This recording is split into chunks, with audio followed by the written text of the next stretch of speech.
I'm Chloe Mitchell, 30, and I've worked my entire adult life to afford my beautiful Victorian home. Every penny saved, every weekend spent renovating instead of socializing. Meanwhile, my family calls me the failure, while my perfect sister, Vanessa, married rich. Imagine my surprise when I discovered they were planning a lavish party at my house to impress wealthy connections without even asking me. They've always taken me for granted, assumed I'd roll over like always.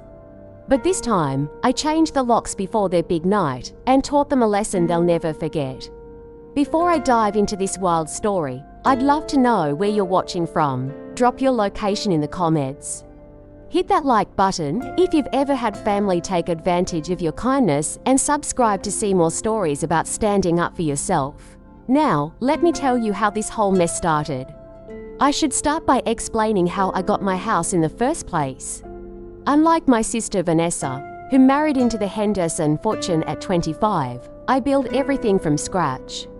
After college, I worked 3 jobs simultaneously: barista by morning, office assistant by day, and waiting tables at night. I lived in a tiny studio apartment with water damage and questionable neighbors for 6 years while saving every possible dollar. My parents thought I was crazy, wasting my youth, as they called it. "Samantha, you're not getting any younger," my mother, Diana, would say during our monthly family dinners.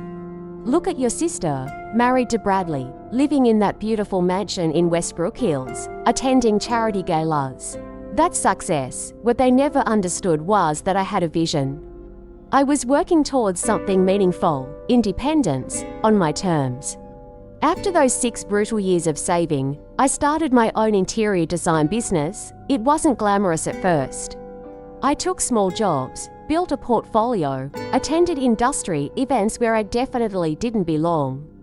But slowly, things started happening. One satisfied client led to another. My Instagram page, featuring before and after transformations, gained traction. I was making a name for myself. And then, 3 years ago, I founded the house of my dreams. A 1920s Victorian with gorgeous bones, but desperately in need of love. The real estate agent actually tried to discourage me from buying it. "It's a money pit," she warned, but I could see past the peeling wallpaper and creaky floors. I negotiated the price down and signed the papers with shaking hands. I was 29, and I owned a piece of history in one of the most charming neighborhoods in town. The renovation process was another 2-year labor of love. I did what I could myself and called in favors from contractor clients for the rest. Every decision, from restoring the original hardwood floors to selecting the perfect shade of navy blue for the kitchen cabinets, was made with care. The end result was stunning: 3 bedrooms, 2.5 bathrooms, a sun-drenched reading nook, and a backyard garden that bloomed magnificently in spring. The crown jewel was the wraparound porch where I drank my morning coffee, watching the neighborhood come alive. Did my family appreciate any of this? Not really. At the housewarming party I threw last year, my father, George, walked through with a critical eye. "Hope you didn't overpay for this place," he muttered, tapping on a wall as if checking for structural damage.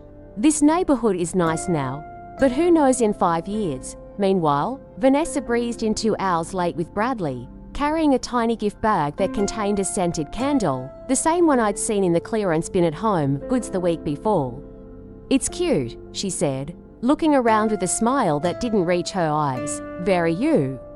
Small but cozy, her pool house is bigger than my 2,400 square foot home. Despite all this, I maintain the family peace. I hosted Thanksgiving last year, attended Vanessa's ridiculous themed parties, including a yachts and champagne disaster where everyone had to dress in nautical attire, and listened to my mother's not-so-subtle hints about freezing my eggs before it's too late. The most recent family dinner was just 3 weeks ago. I had just landed a major client, a boutique hotel downtown that wanted me to redesign their lobby and 5 signature suites. It was the biggest contract of my career. "That's nice, honey," my mother said, barely looking up from cutting her steak. "Vanessa, tell Chloe about your fundraiser. She might get some ideas for her little business." And so began a 20-minute monologue about how Vanessa had organized a charity auction that raised $50,000 for the children's hospital. Admirable, sure, but she wasn't even on the hospital board. She just leveraged Bradley's connections to get wealthy people in a room. The way my parents beamed at her, you'd think she'd personally perform surgery on those children. I was picking at my dessert, contemplating an early exit, when my phone buzzed. A text from my cousin Emma. Hey Sam, confused about something. Is B hosting a party at your house next weekend? She's telling everyone about this amazing garden party at her family property and showed pics of your backyard. Thought you should know. I stared at the message, then at my sister across the table, who was laughing at something our father said. A cold feeling settled in my stomach. This was just the beginning of what would become the most ridiculous family drama of my life.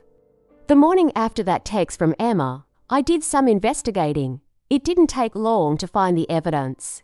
On Vanessa's Instagram, there it was, a beautifully designed digital invitation for an afternoon in bloom. Garden party and networking event. The background image was unmistakably my garden, captured during peak spring bloom, when the hydrangeas were a stunning blue and my rose bushes were bursting with colour.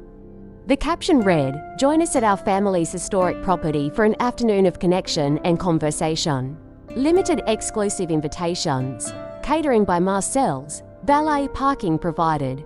My hand shook as I scrolled through the comments. People I didn't know discussing how excited they were to finally see the Mitchell family estate. Vanessa responding with things like, "We've kept it private for years, but it's time to open our doors to the right people. Our family has never owned an estate. My parents live in a perfectly nice, but ordinary for-bedroom suburban house. The only historic property connected to the Mitchell name is my house, which I alone bought and renovated. I called Vanessa immediately. She answered on the fourth ring, sounding irritated that I'd interrupted whatever important thing she was doing at 10 a.m. on a Tuesday. "Vanessa, why is there an invitation circulating with pictures of my house?" I asked, trying to keep my voice level. "Oh, that. I was going to tell you about it," she said casually. "It's this networking event for Bradley's business associates and some potential investors. It's really important, Sam, at my house, without asking me. Don't be dramatic, it's just for an afternoon. Mom and Dad thought it was a great idea. We thought you'd be happy to help the family make connections. It's not like you use that big house for entertaining much anyway." I nearly choked. "It doesn't matter if I throw parties or not. It's my house, Vanessa, my property that I paid for. You can't just decide to host events there. Mom and Dad already gave the okay on your behalf," she replied, as if that settled everything. "They said you're always looking for ways to contribute to the family. They have no authority to give permission for using my house. Look, I have to go. The caterers are calling. They'll be dropping by your place tomorrow to measure the garden space and check the kitchen facilities." Wait, what?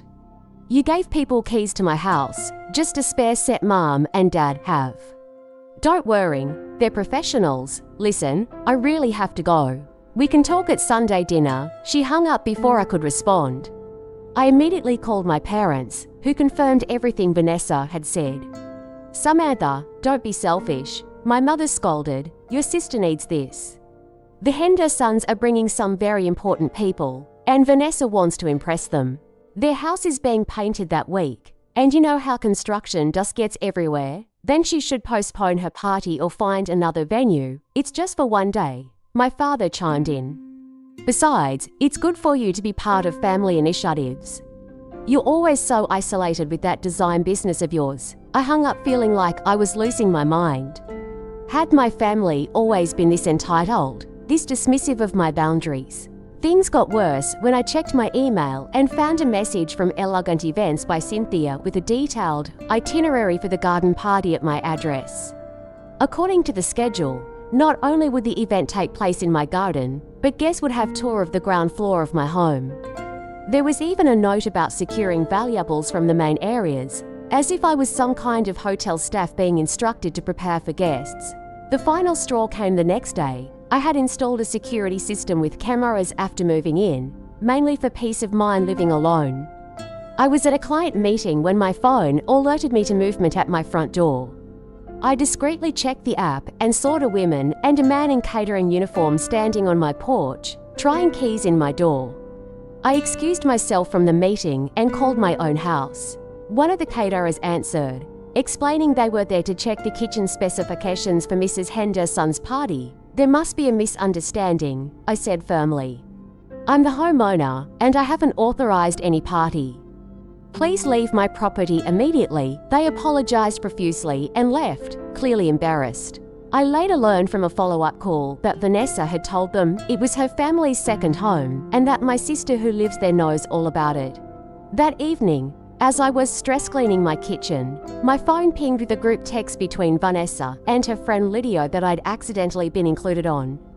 Vanessa, everything set with the caterer. Lydia, small hiccup. They said the homeowner told them to leave.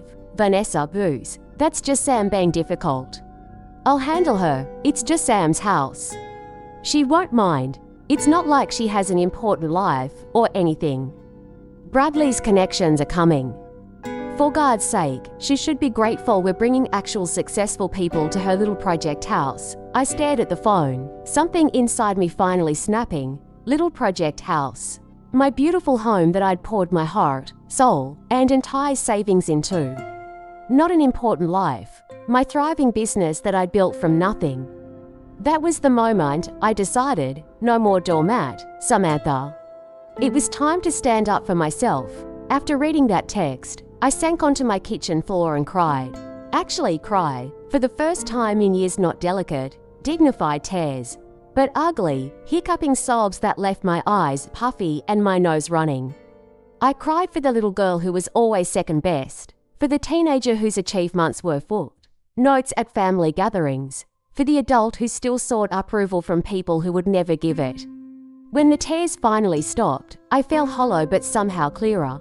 I pulled out a bottle of wine, poured a generous glass, and called the one person who would always see me clearly, my best friend, Olivia. They did what? Olivia exclaimed after I explained the situation. Sam, that's not just rude, that's literally trespassing. They can't just use your house without permission. Apparently, in Mitchell family logic, they can, I replied, taking a long sip of wine. I've always been family property, so why not my house, too? This isn't about a borrowed sweater or using your Netflix account, Olivia said. This is your home, your safe space, the thing you worked for years to afford, and they're just commandeering it. Hearing someone else articulate the violation made it more real somehow. This wasn't me being oversensitive. This was genuinely outrageous behavior. I don't even know what to do, I admitted. If I just say no again, they'll keep pressuring me. Or worse, they might just show up with guests anyway since they have keys. First of all, you need to talk to Marcus, Olivia said firmly. Marcus Wilson was our mutual friend from college who had become a successful property lawyer. Know your legal rights here, and second, you're staying at my place tonight. Guest room is already made up. I protested weakly, but Olivia was insistent.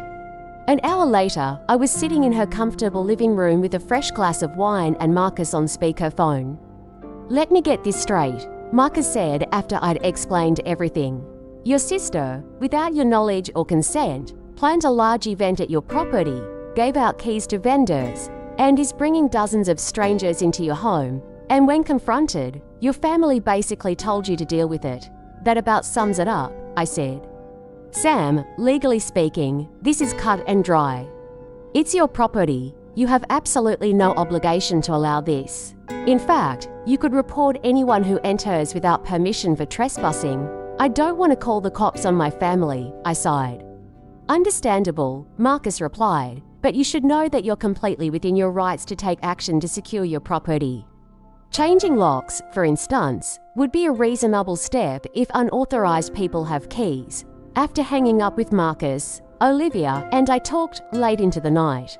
She reminded me of all the times my family had taken advantage of my accommodating nature, the loans to Vanessa that were never repaid, the holidays I hosted without help, the way they minimized my career, while expecting me to celebrate every tiny achievement of my sister's. Remember your cousin's wedding? Olivia asked. When your mum volunteered you to make all the centerpieces for free and then introduced you as my daughter who does crafts to everyone. I groaned. I'd spent over $2,000 on materials and worked every night for 2 weeks to create those centerpieces.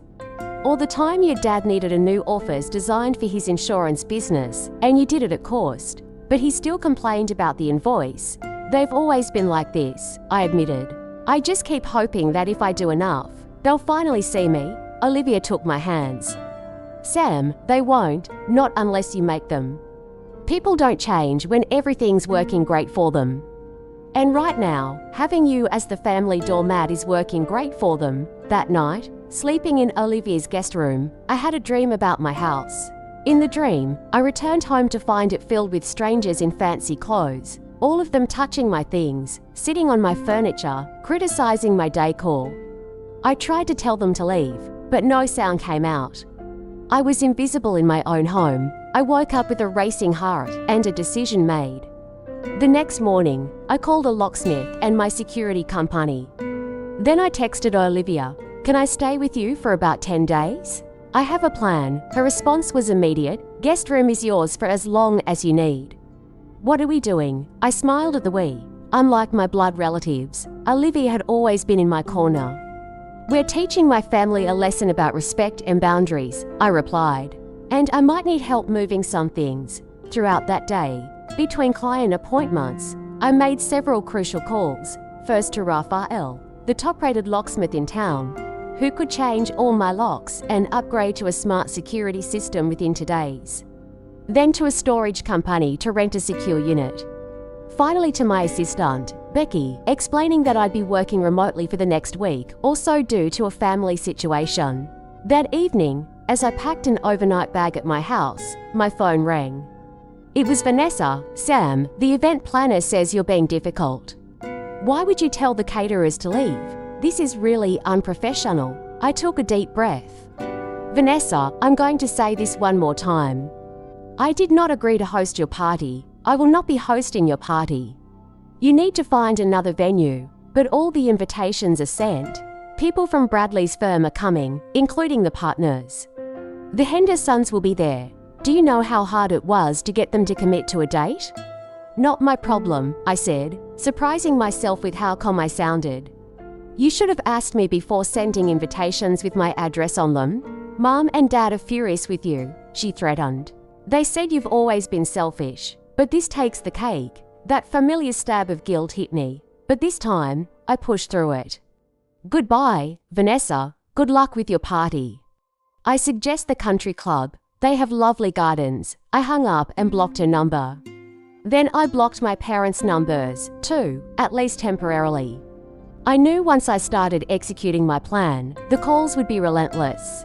As I looked around at my beautiful home, the custom bookshelves I'd installed myself, the vintage chandelier I'd restored, the perfect shade of sage green, I'd tested 15 samples to find I felt a fierce surge of protectiveness.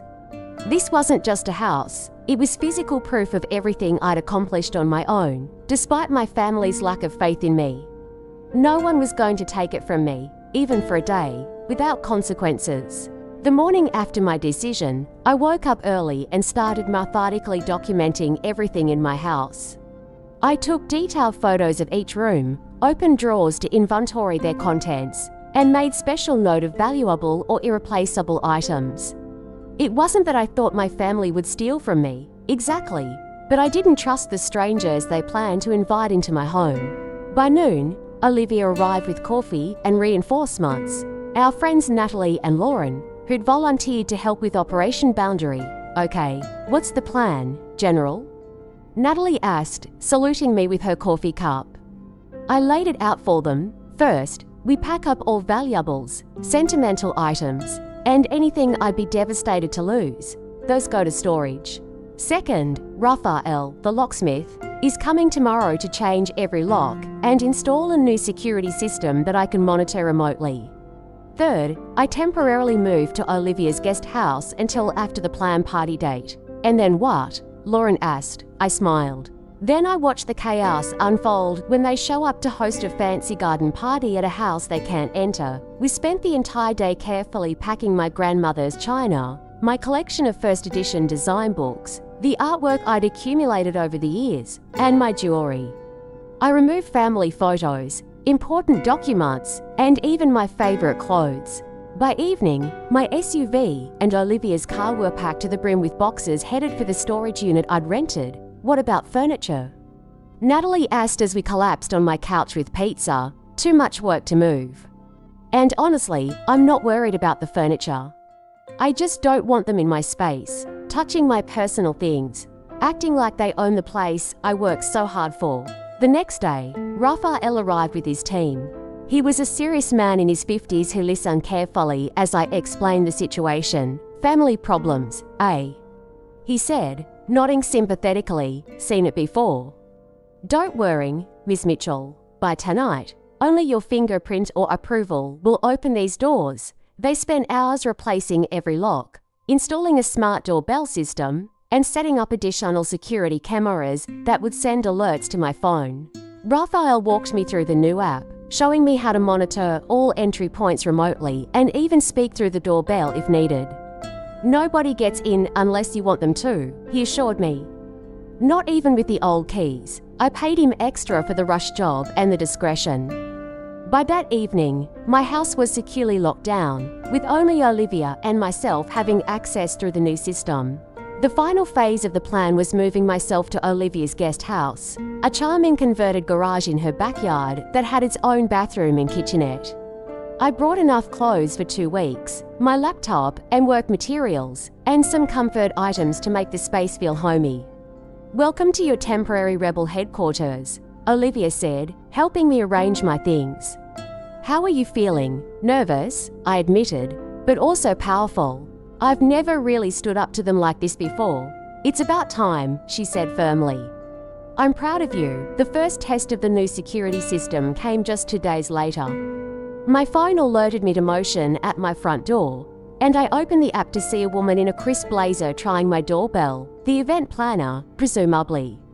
I watched as she frowned, checked an address on her phone, and tried again.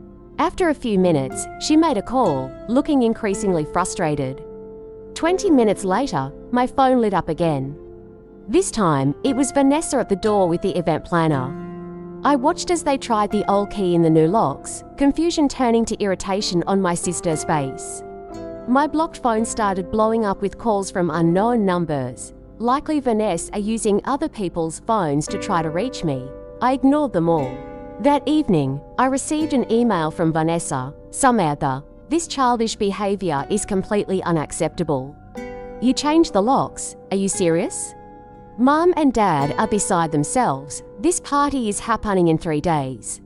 Some of the most important people in Bradley's industry will be there, the Hendersons have confirmed. Do you want to be responsible for destroying your sister's social standing and possibly affecting Bradley's career? Call me immediately. I didn't respond.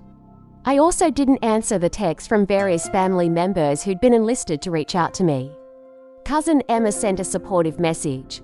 Though, whatever's going on with you and V, I'm guessing she had it coming. Stay strong. The day before the planned party, the calls and messages reached a fever pitch. My mother left a voicemail on my work phone. The only number I hadn't blocked, Chloe Jean Mitchell. I don't know what kind of game you're playing, but it ends now. Your father and I are deeply disappointed in you. After everything we've done for you, this is how you repay us by embarrassing your sister. The caterers are ordered, the flowers are paid for. And 40 very important people are expecting a lovely event tomorrow. You will call us back and fix this situation immediately.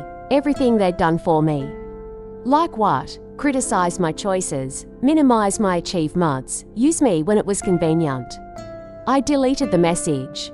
That night, Olivia, Natalie, Lauren, and I had wine in the guest house and monitored my security app together, watching as various vendors showed up at my house throughout the evening, presumably for final preparations, only to leave confused when no one answered. Tomorrow's going to be epic, Lauren said, refilling my glass. Are you ready? I took a deep breath. I think so. Part of me feels terrible, but another part is enjoying standing up for myself for once. Exactly, Olivia suggested. Cheers to that, Natalie said, raising her glass. To boundaries and self-respect, we clinked glasses, and I tried to ignore the nervous butterflies in my stomach. Tomorrow would either be a turning point in my family relationships or the beginning of an even bigger rift. Either way, there was no going back now. The morning of Vanessa's planned garden party dawned sunny and perfect, ironically ideal weather for an outdoor event. I woke up early, feeling a strange mix of anxiety and anticipation. Olivia brought coffee to the guest house, and we settled in front of my laptop, where I had the security app open, monitoring all camera feeds for my property. "Anything yet?" she asked, handing me a steaming mug. "Nothing, but the invitation said to PM, so we have time. We didn't have to wait long."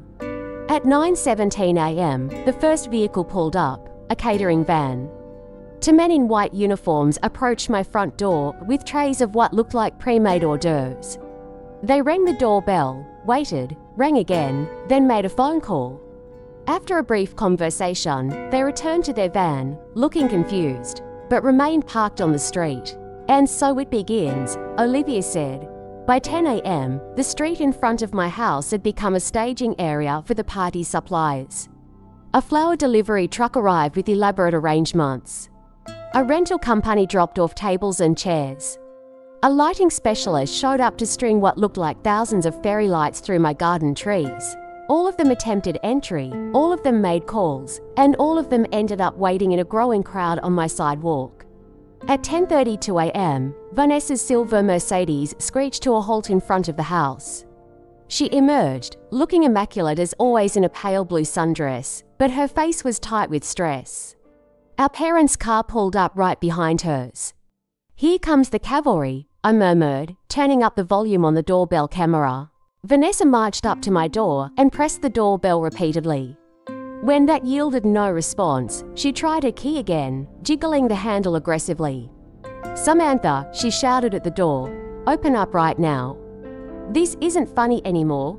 My mother hurried up behind her, my father trailing with a thunderous expression. "I told you she was being difficult," Vanessa said to them. She changed the locks. "Who does that? Someone whose house was being invaded without permission," I whispered to Olivia, who squeezed my shoulder supportively. My father stepped forward and pounded on the door. "Samantha, we know you're in there." "Open this door immediately," the event planner approached them cautiously. "Mrs. Henderson, I'm so sorry, but we really need to start setting up. The guests will arrive in just a few hours, and we haven't even accessed the space yet." Vanessa turned to her with a strained smile. "Just a small family misunderstanding. Give us a moment." The woman retreated, and Vanessa pulled out her phone. A second later, my phone lit up with her call. After all the ignoring and blocking, I decided it was finally time to answer. "Hello, Vanessa," I said calmly. "Sam, where are you? Why aren't you opening the door? There are a dozen people outside your house right now." "I'm not home," I replied. "And I won't be home today." "What do you mean you're not home? Where are you?" "The party starts in 4 hours. I told you multiple times that I did not give permission for this party. You ignored me, so I made other plans." I could hear my mother in the background demanding that Vanessa put me on speakerphone. A moment later, I heard my mother's voice clearly. "Chloe Zhong Mitchell, you come home this instant and open this door.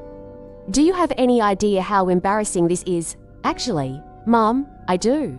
It must be really embarrassing to tell people you can host a party at a house that isn't yours, only to discover you can't get in. Almost as embarrassing as having your achievements constantly minimized by your own family. Is that what this is about?" My father's voice boomed, some perceived slight. "You're throwing a tantrum because you don't get enough attention." "This is about boundaries," I said firmly. "My house is not family property. It's mine. I worked for it. I paid for it. I renovated it. You don't get to use it without my permission, and you definitely don't get to hand out keys to strangers. We're your parents," my mother exclaimed. "That house wouldn't even exist if we hadn't raised you." I had to laugh at the absurdity. "So what? You think you own everything I'll ever have because you did the basic parental duty of raising your child? Do you think you own Vanessa's house, too?" "That's different," my father sputtered. "That's Bradley's house, and this is my house," I countered. Not the Mitchell family estate, or whatever fiction Vanessa's been selling to her friends. Vanessa's voice came back on, lower and threatening. Sam, I have 40 extremely important people showing up in a few hours. If you ruin this for me, I swear to God, you'll what? I challenged. Treat me worse than you already do. Make more dismissive comments about my little project house and my unimportant life. Call me selfish for not letting you use my home without permission. There was a stunned silence on the other end. How did you know I said that? Vanessa finally asked, her voice smaller. You accidentally included me on that group text with Lydio. I saw everything. Vanessa. That's when I decided I was done being the family doormat. More silence, then my mother again. Samantha, please, we can discuss family grievances another time. Right now, we need you to come home and open the door. People are waiting. Those aren't my people, and this isn't my party. I said no repeatedly, and you all ignored me. Now you can deal with the consequences. We'll call a locksmith. My father threatened. Go ahead, I replied. It's a brand new security system. They won't compromise it without proof of ownership, which only I have. And if anyone tries to break in, the police will be automatically notified. You'd call the police on your own family. My mother gasped. I wouldn't have to. The system would do it automatically. But this can all be avoided if you simply respect my no and find another venue in 4 hours. Vanessa shrieked. That's impossible. Not my problem, I said, surprised by how steady my voice remained. You created this situation by planning an event at a location you don't control. Now you get to solve it. I ended the call, feeling shaky but resolute. Olivia gave me a high five. You're amazing. Did you see their faces when you shut them down? We continued watching the security feeds as my family huddled in a tense discussion on my porch. Eventually, Vanessa got on her phone, presumably trying to find a last-minute alternative venue. My parents split up, my mother talking to the event planner, my father on his phone pacing the sidewalk. Around noon, the first of the valets arrived. By 1 p.m., early guests started appearing, men in summer suits and women in elegant dresses, looking confused at the commotion on the sidewalk instead of a sophisticated garden party. The real drama peaked at 1:40 p.m. when a sleek black SUV pulled up, and an older couple emerged, the Hendersons, Bradley's parents, based on photos I'd seen. They approached the chaos with visible confusion. Even from the security camera, I could see Vanessa's expression of pure panic as she hurried to intercept them, Bradley appearing from somewhere to join her. There was an intense conversation, with Vanessa gesticulating frantically and Mrs. Henderson's face growing increasingly disapproving. More guests arrived to the same scene. No party, just a locked house and a frazzled hostess. Some left immediately, others stood around awkwardly. I watched as Vanessa's carefully curated social event disintegrated in real time. At 2:30 p.m., most of the guests had left. The caterers began packing up their unserved food. The rental companies started loading tables and chairs back onto their trucks. And in the midst of it all, Vanessa sat on my front steps, mascara streaking down her face, while Bradley spoke intensely with his disappointed-looking parents. I almost feel bad for her, I said to Olivia as we watched. Don't, she replied firmly. She brought this on herself by treating you and your home like property she could use at will. By 4 p.m., the street was empty except for my family's cars. My parents and sister sat in a grim circle on my front lawn, looking utterly defeated. As I watched them on the camera feed, my phone buzzed with a text from Bradley. Surprisingly, Samantha, I just learned the full story from Vanessa. I had no idea she hadn't gotten your permission for this event. I'm truly sorry for the boundary violation. If you're willing to talk, I'd like to help resolve this family situation. It was the first genuine apology I'd received from anyone, and it came from the person I was least connected to. I showed Olivia the text. Interesting, she said. Sounds like at least one person is starting to get it. I replied to Bradley. Thank you for acknowledging the boundary violation. I'm not ready to talk today, but maybe next week once things have cooled down. Then I put down my phone and closed the laptop. I'd seen enough. Come on, Olivia said gently. Let's go get dinner. You've had a stressful day. As we left the guest house, I felt lighter somehow, as if I'd put down a heavy burden I'd been carrying for years. For the first time in my adult life, I had stood firm against my family's expectations and demands. It wasn't easy, and the fallout would be significant. But in that moment, I knew I'd done the right thing for myself. And that was worth celebrating, at least for tonight. The week following the lockout, as Olivia had dubbed it, was intense. My phone exploded with messages once I unblocked my family members. Some were angry and accusatory, others guilt-inducing. And a surprising number were from extended family members expressing support after hearing what happened. My mother's texts oscillated between fury, "I've never been so humiliated in my life," and martyrdom, "After all I've sacrificed for you, this is how you repay me." My father was more direct, "You've damaged this family's reputation. I hope you're satisfied." Vanessa's messages were the most volatile, ranging from rage, "You've ruined everything," to desperation, "The Hendersons barely speak to me now," to manipulative of Bradley's business connections think our family is dysfunctional. I responded to none of them, taking the time at Olivia's to process my feelings and determine my next steps. I worked remotely, had dinner with friends who supported me, and even scheduled a few sessions with a therapist Natalie had recommended. Family dynamics don't change overnight, Dr. Rivera told me during our first session. You've disrupted a long-established pattern where you accommodate everyone else's needs at the expense of your own. There will be resistance before there's acceptance. On day 8, I received an unexpected visitor at Olivia's. I was working on design plans in the guest house when the doorbell rang. Through the window, I saw Bradley Henderson standing on the porch, alone. Curious, I opened the door. "Samantha," he said, looking uncomfortable but determined, "I know you said next week, but I was hoping we could talk sooner. May I come in?" I hesitated, then nodded, stepping aside to let him enter.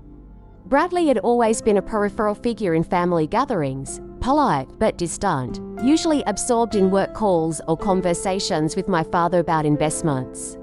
I realized I barely knew him despite him being married to my sister for 5 years. "I want to apologize again," he began once we were seated. "What Vanessa did was wrong. Using your home without permission, giving out keys, all of it." "Thank you," I said, genuinely surprised by his directness. "But shouldn't you be supporting your wife right now?" Bradley sighed, running a hand through his hair. "I'm supporting her, just not in the way she wants. Vanessa needs to take responsibility for her actions.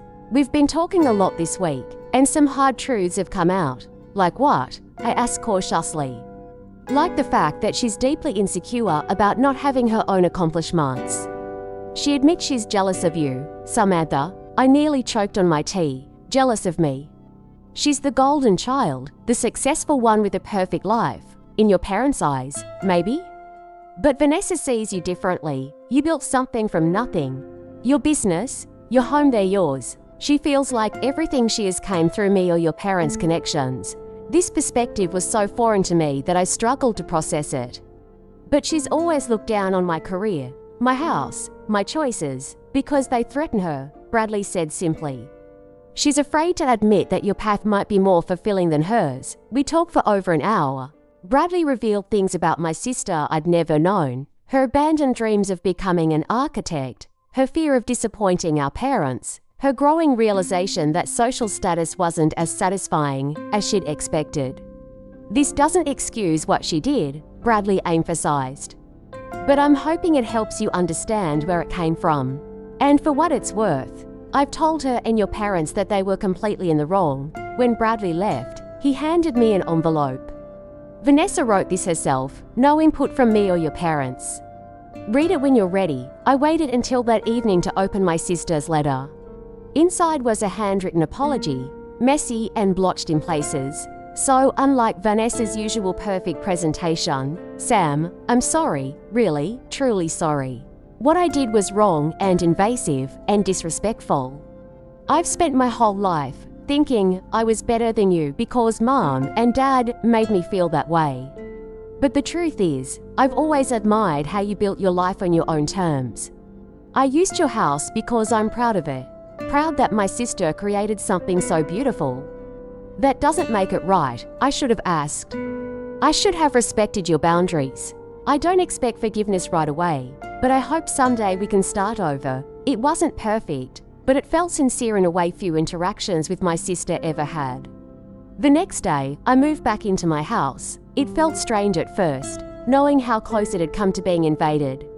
I walked through each room, reconnecting with the space, before bringing my belongings back from storage and Olivia's guest house. 3 days later, I agreed to meet my family at a neutral location, a restaurant downtown that specialized in Sunday brunch. Walking in, I spotted them at a corner table, all looking unusually subdued. My mother had clearly been crying, her eyes puffy despite careful makeup. My father seemed smaller somehow, less imposing. Vanessa was pale, her usual confidence absent. Samantha, my mother said as I sat down, "Thank you for coming." The conversation started awkwardly, with careful small talk about the weather and the restaurant's decor. Finally, my father cleared his throat. "Your mother and I have been doing some reflecting," he said stiffly. "We may have overstepped with regard to your house." It was the closest thing to an apology I'd ever heard from him. "You think?" I replied, unable to keep the edge from my voice. "You gave away keys to my home without permission. You dismissed my explicit refusal. You called me selfish for not wanting strangers traipsing through my private space. We were wrong," my mother said quietly, surprising me. "We've always treated you as an extension of ourselves rather than as your own person." Bradley helped us see that. I glanced at Vanessa, who looked down at her plate. "Bradley's been very direct with all of us," she murmured.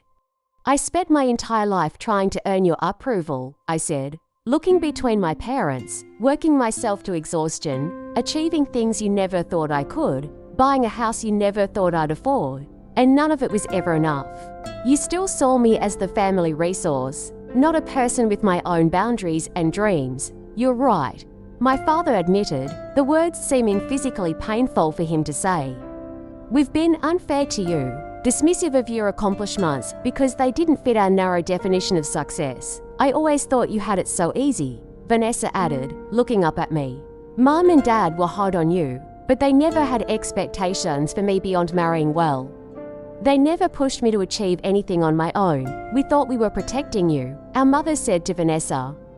"But we did you a disservice, too." The conversation continued through brunch, painful but necessary. Old resentment surfaced, tears were shed, even by my father, which I'd never seen before. Family patterns were named and examined. By the time the check came, we were all emotionally exhausted, but somehow lighter. "So, where do we go from here?" my mother asked tentatively. "I need things to change," I said firmly, "real change, not just apologies that fade when convenient. I need my boundaries respected, my home treated as mine alone, and my career acknowledged as legitimate." "That's fair," my father nodded. "And I need to know that I'm valued for who I am, not what I can provide the family or how I make you look to others. We can do better," my mother promised. "We want to do better." As we walked out of the restaurant, Vanessa pulled me aside. "I really am sorry, Sam, and I'm also kind of in awe of you. Standing up to all of us like that took guts." I studied my sister's face, searching for the usual calculation or insincerity, but found only genuine remorse and something else, respect, maybe? "Thanks," I said simply. "And for what it's worth, it's not too late for you to build something of your own, too," she nodded thoughtfully. "I've been thinking about that a lot this week. Maybe it's time." As I drove home, I realized that for the first time in my adult life, I'd stood in my truth with my family and hadn't backed down. Whether the change of heart would last remained to be seen, but something fundamental had shifted in our dynamic, and I had no intention of letting it shift back. 3 months after what my family now sheepishly referred to as the incident, I stood in my kitchen, arranging a platter of appetizers. The house smelled of fresh flowers and the lemon cake baking in the oven. Through the window, I could see Olivia and Natalie setting up a drink station on the patio, laughing about something as they arranged bottles and glasses. Today, I was hosting a party of my own, a proper housewarming, on my terms. The doorbell rang, and I checked the security app out of habit before going to answer it. My parents stood on the porch, my father holding a gift bag, my mother clutching a bouquet of sunflowers. Right on time, I greeted them, opening the door. "We wouldn't want to be late to our daughter's party," my mother said, handing me the flowers. "These reminded me of your nursery wallpaper. Remember the yellow room with the sunflower border?" It was a small thing, but significant, my mother referencing a positive childhood memory instead of a perceived failure or shortcoming. "Thank you," I said, genuinely touched. "Come in." "You're the first guest." My father handed me the gift bag awkwardly. "It's a housewarming present. I know you've been here a while, but we never properly celebrated your achievement." Inside the bag was a beautifully framed deed to my house, professionally matted with an inscription at the bottom. "Proudly owned by Chloe Mitchell, a home built on determination." I looked up at my father, speechless. "I thought you could hang it in your office," he said gruffly. "You should be proud.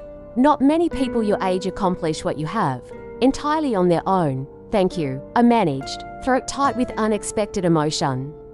The doorbell rang again. Vanessa and Bradley. My sister entered cautiously, as if still uncertain of her welcome. 3 months of weekly coffee meetings had begun to rebuild our relationship, but we were still finding our footing. "Sam, the house looks amazing," she said, looking around appreciatively. "Those new bookshelves in the living room, did you build those yourself?" "I designed them, but had them built." "I do have limits," I laughed. "Well, they're gorgeous." "Actually, I was wondering if you might help me with something similar for a home office. I'm converting part of it into a studio space." "A studio?" I asked, surprised. Bradley smiled proudly. "Vanessa's going back to school for architectural design, part-time for now, but she's serious about it." My sister actually blushed. "It's something I've always wanted to do." And after everything that happened, well, life's too short not to pursue your passions, right? Over the next hour, more guests arrived, friends from work, clients who'd become friends, neighbours, and a few extended family members who'd been supportive during the fallout. My cousin Emma arrived with her boyfriend, immediately pulling me into a hug. "The house looks incredible, Sam, and I hear your business is booming." "It is," I confirmed. "Actually, I just hired 2 junior designers to help with the workload. We're expanding into commercial spaces now, too." "That's amazing. Who would have thought your little cousin would become a design mogul?" As I mingled among my guests, I noticed something remarkable. My parents were actually telling people about my business achievements, not with the dismissive tone they'd used in the past. "Chloe does little decorating projects," but with genuine pride. "Our daughter just landed the contract for the new boutique hotel downtown," I overheard my father telling our neighbour. "Beat out 3 established firms for the bid." Later, in the kitchen, I found Vanessa helping Olivia arrange dessert plates. "Hey," my sister said when she saw me. "I hope it's okay that I'm in here." I wanted to make myself useful. "Of course it's okay," I assured her. "Thanks for helping." Vanessa glanced around to make sure we weren't overheard. "I've been meaning to tell you something. Remember the Hendersons after the party disaster?" I nodded, bracing myself. "Well, Mrs. Henderson called me last week. She said she was impressed by how our family worked through such a difficult situation. She actually invited me to join the hospital board, on my own merits, not as Bradley's wife or for a social connections." "Vanessa, that's wonderful. It's ironic, isn't it? The failed party ended up creating a real opportunity, not the superficial networking I was chasing." As the evening progressed, I found myself on the porch swing with Bradley, taking a moment of quiet amid the pleasant buzz of conversation from inside. "You seem happy," he observed. "I am," I realized, and not just because the party's going well. "Things feel different, real. Standing up for yourself changed everything," Bradley said. "Not just for you, but for all of us." Vanessa's pursuing her own dreams now. "Your parents are confronting some hard truths about how they've treated both their daughters. Even I'm delegating more at work to be present at home, all because I changed some locks," I mused. "Because you valued yourself enough to set boundaries," he corrected. "That's a powerful thing." Later, as guests began to leave, my mother pulled me aside. "Samantha, I want you to know I'm proud of you, not just for your success, but for standing up for yourself. It couldn't have been easy, especially with how he raised you. It wasn't, I admitted, but it was necessary. Your father and I've been seeing a family therapist, she confessed, surprising me again. We're trying to understand where we went wrong, how we created such different experiences for you and your sister. That's a big step. Mom, it's overdue, she said simply. We don't want to lose you, Samantha. You're too important. After the last guest departed, I found myself alone in my living room, surrounded by the evidence of a successful gathering: empty glasses, crumb-scattered plates, rearranged cushions. But unlike previous family events I'd hosted, I didn't feel drained or resentful. I felt fulfilled. My phone pinged with a text from Olivia. Proud of you, Rebel, you've come a long way from the doormat days. I smiled, looking around at my beautiful home, still mine, still a sanctuary, but now with healthier connections to the people in my life. The locks on my doors were the same ones Raphael had installed 3 months ago, but the more important boundaries I'd established were invisible ones: expectations about respect, acknowledgement of my autonomy, and recognition of my achievements. Those boundaries had been painful to enforce at first, but they had ultimately led to healing I hadn't thought possible. My relationship with my family wasn't perfect, but it was honest now, grounded in reality rather than roles we'd been assigned years ago. As I turned off lights and closed up the house for the night, I realized that sometimes the most loving thing you can do for yourself and others is to change the locks literally or figuratively and insist on being treated with the respect you deserve. It might cause chaos initially, but in that disruption lies the possibility of something better: authentic connections built on mutual respect rather than obligation or control. That lesson was worth every uncomfortable moment of the journey. Have you ever had to establish difficult boundaries with family members? What happened when you finally stood up for yourself? Share your experiences in the comments below. I'd love to hear how others have navigated similar situations. If this story resonated with you, please like and subscribe for more content about personal growth and family dynamics. Don't forget to hit that share button if you know someone who might need encouragement to stand up for themselves. Thank you for spending time with me today. And remember, your space, your rules, you deserve respect.